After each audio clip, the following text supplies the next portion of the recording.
মাননীয় স্পিকার, আপনাকে ধন্যবাদ।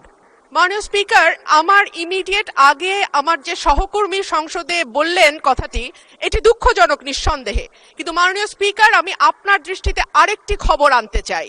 আজকে ডেইলি স্টারে এই খবর প্রকাশিত হয়েছে, এই সংসদে উপস্থিত আমি এবং আমার আরো দুজন নারী সহকর্মীর বিরুদ্ধে এই সংসদে উপস্থিত আরেকজন সংসদ সদস্য যে কদাকার কুৎসিত ভাষায় মানে ওয়াজ মাহফিল করেছে, যে কুৎসিত ভাষায় তারা বক্তব্য দিয়েছে, আমি আপনার কাছে এই ব্যাপারে বিচার চাইছি। মাননীয় স্পিকার, আপনি বিষয়টি সংসদে দৃষ্টি আকর্ষণ করছি, আপনি বিষয়টিকে দেখবেন। ধন্যবাদ মাননীয় স্পিকার। মাননীয় সদস্য, আপনি রুলস অফ প্রসিডিওর পড়লে দেখবেন যে সংবাদপত্রের রিপোর্টিং নিয়ে কোনো পয়েন্ট অফ অর্ডার হয় না। জনাব Ruhul Quddus Talukdar Dulu. Thank you speaker sir, আপনাকে ধন্যবাদ। মাননীয় স্পিকার স্যার, আমি আপনার মাধ্যমে দৃষ্টি আকর্ষণ করছি, আজকে প্রত্যেকটা পত্রিকায় লিড নিউজ, মানবজমিন, প্রথম আলো থেকে শুরু করে প্রত্যেকটা পত্রিকায় ইলিয়াস আলী গুম নিয়ে বিস্ফোরক তথ্য।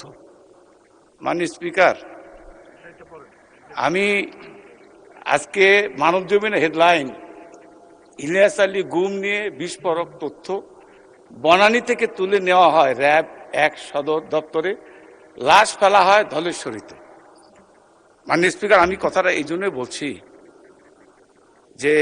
যে অপরাধ হয়েছে এটা আন্তর্জাতিক অপরাধ, মানবতা অপরাধের কাজ।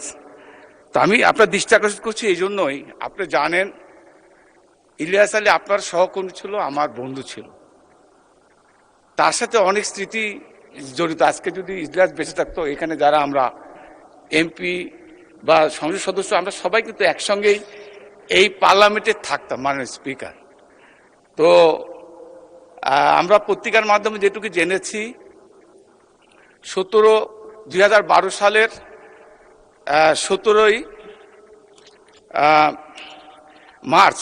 মার্চ থেকে 20 মার্চের মধ্যে ইলিয়াসকে হত্যা করা হয়েছে। হত্যা করে তাকে এই ধলেশ্বরী নদীতে ফেলে দেওয়া হয়েছে।